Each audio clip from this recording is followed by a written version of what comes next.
I'm Aaron from PhoneDog.com, and it's part 2 of a dogfight battle between two Motorola QWERTY keyboard devices, the PHOTON Q 4G LTE and the DROID 4. Let's take a look, but first, some love to Best Buy Mobile for hooking us up with phones like these and like a bunch of others for use in our One Paw Bandit giveaway game. We're actually giving away an HTC One X right now. Let's take a look at it at PhoneDog.com. When you walk into Best Buy Mobile, you'll walk out working. They'll help you set up your email, your web, your widgets, your settings. When you walk in and you want to buy one of these, they'll help you set everything up at Best Buy Mobile. Let's take a look. It's Motorola versus Motorola. Which one's going to win in this crazy QWERTY battle? You're going to have to find out. It's part 2, and it starts right now.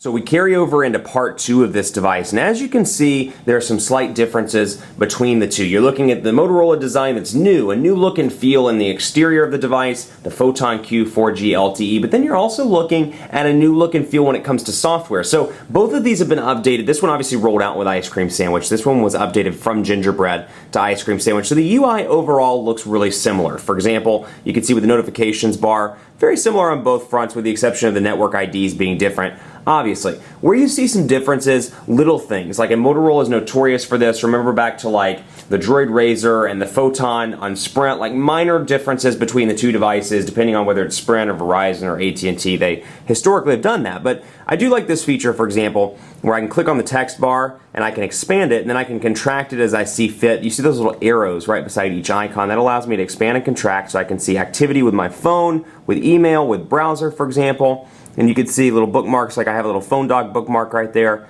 Then I can go to text and do the same thing. And also the folders have a very stock look and feel here, as you can see down in the bottom. It looks very similar versus something like an HTC with a Sense 3.6 where it kind of groups the icons, you'll notice, in like a series of 4. A little bit different look and feel, but this definitely preserves a stock Android feel, which is different from Motorola, and I have a feeling it has to do with the Google acquisition. That said, Motorola historically has not been the most open, as you know, when it comes to this kind of stuff. They're used to doing Moto Blur. They're used to being pretty intrusive when it comes to stock Androids. I think it's going to be kind of a turnaround for people that are like, I hate Motorola because they don't preserve Android and its true look and feel. And now it's like, wait a second, this is probably the most stock looking UI on the market, outside of obviously the Nexus series with stock versions of Android. That said, let's take a look at speed test on both of these devices. Now, both are 4G LTE devices. That said, Photon, still on 3G in the Charlotte metro area. Verizon's 4G LTE, huge rollout. It's been available since December of 2010. It's rolled out to over 370 cities, and their 4G LTE is relatively fast across the board. Over here, Sprint's 3G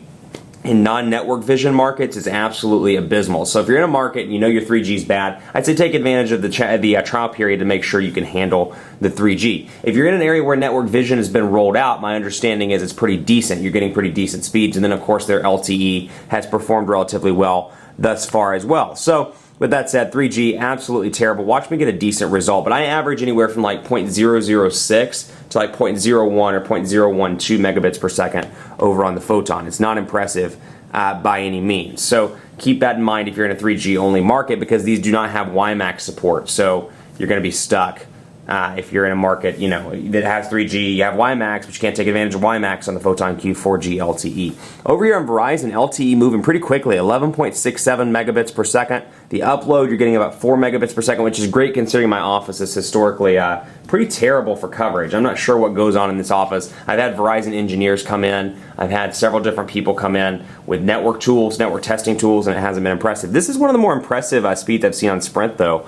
0.05 megabits per second, so about 500 kilobits per second on 3G, and then the upload looks to be a little bit slower. Very impressive on the Verizon side here with 11 megabits per second. They claim anywhere from 5 to 12 megabits per second in saturated markets with an upload speed average of 2 to 5 megabits per second. So that's some stuff to keep in mind if you're looking at Verizon. Over here, 0.5 megabits per second. It looks like it's frozen up on the upload. Like I said, Sprint's 3G really struggling, but this is a pretty decent speed considering what I usually see from Sprint 3G devices. That's not bad by any stretch of the imagination. Now, network vision is rolling out cell site by cell site, so it's possible that maybe my office cell site or the one near my office got upgraded at some point in the past couple of weeks. That's very possible. I'll have to take a look at that. Now, quadrant standard on both of these devices, and it's going to be interesting because, of course, take quadrant standard with a grain of salt. It's not indicative of true day-to-day performance. That said, Been very impressed with the Photon Q 4G LTE on this front. Take a look at the fingerprints. Maybe I just have greasy fingers. That's very possible. But fingerprint magnets on both devices, more so on the Photon Q. But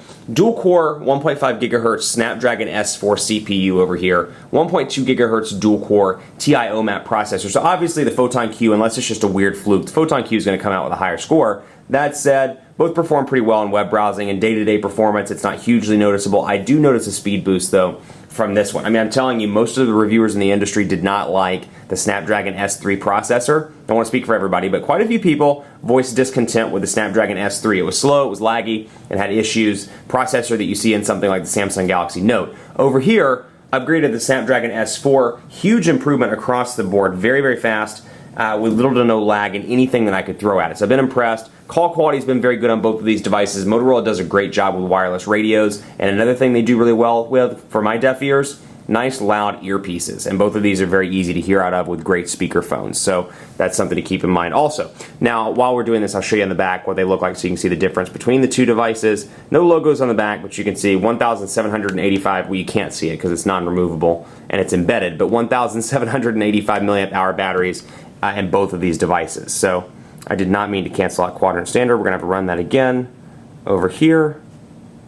And then we'll look at the Motorola DROID 4. So DROID 4 speed looks to be about 2,446. So 2,446 over here. Battery life in both of these devices, it's give or take, honestly. Like, 1,785 milliamp hours is non-removable, and it's going to depend on whether you're in a 4G or a 3G market. Obviously, 3G markets are a little bit harder to find with Verizon now because 4G has rolled out. That said, on the DROID 4, I get about 7 to 9 hours with moderate use, and it always depends on your definition of moderate use. To me, moderate use, downloading a few applications, browsing the web, making some phone calls, sending some text messages, 7 to 9 hours. Keep a charger around with both of these devices, both in the office, and if you're a road warrior, keep one for the car charger as well, because unfortunately you can't just swap the battery out when it dies. You got to keep it charged or else. Over here, I'd say I get, because I'm on 3G, I get about 8 to 10 hours with moderate use. I expect it to be a little bit less when 4G LTE rolls out on Sprint. Another thing to keep in mind on the design elements here, you've got very similar design themes with your micro USB charging ports on both sides and your HDMI ports. Power buttons up top with 3.5mm headphone jacks.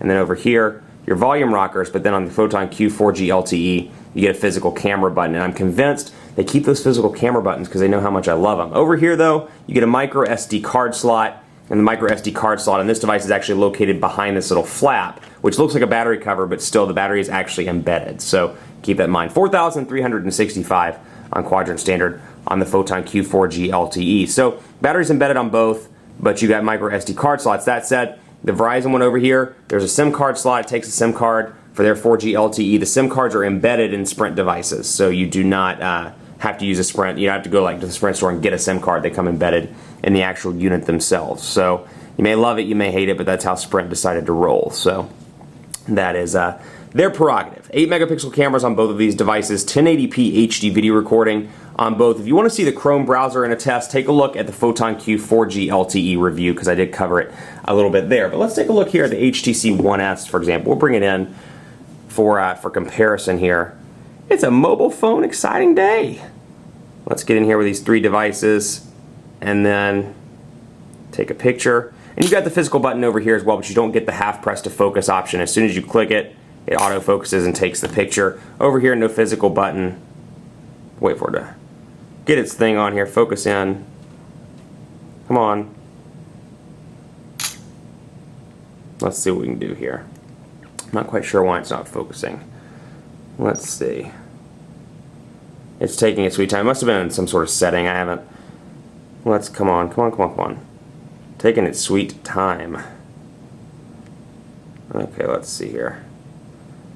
And bring up the settings again. Let's see what we got here. Let's turn off flash.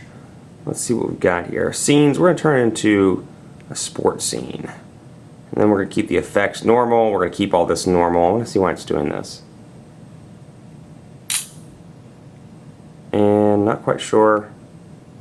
I don't know why it's doing this. It's not focusing in on this actual device. Let's see what we can do. Let's see if we can get it focused in on maybe a T-Mobile logo.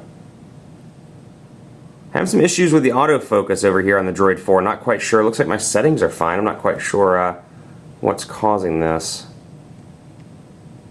Mobile count. Let's make sure everything's safe. Yeah, I don't know. I don't know what's causing that, but you know, normally the Droid 4's camera is pretty decent, although that clearly is not a good indicator of the camera on this device. Let's take a look at some pictures I've taken in the past for comparison.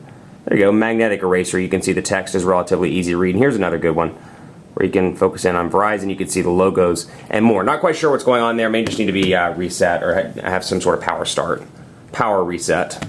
And that may be the issue. But all in all, you know, both of these are good devices. I'll be honest with you, $199. If you need a QWERTY keyboard, this is the best QWERTY keyboard phone on the market by far right now. It's a great device. Love the keyboard on this phone. Great for those people that text and email on a regular basis. That said, it's $200, so it's going right up against the Galaxy S3 and the Evo 4G LTE on Sprint. So it's going to depend on what you want. If specs matter to you, the Evo or the Galaxy S3 are going to be your devices to choose between. If the keyboard is something you've absolutely got to have, you just can't stand typing on a screen, you got to have the physical keyboard because you email 10 billion emails a day, or you text message like a crazy person, or you know, you text messages like crazy, or a crazy person. I don't know. You know, I don't want to judge. Who knows?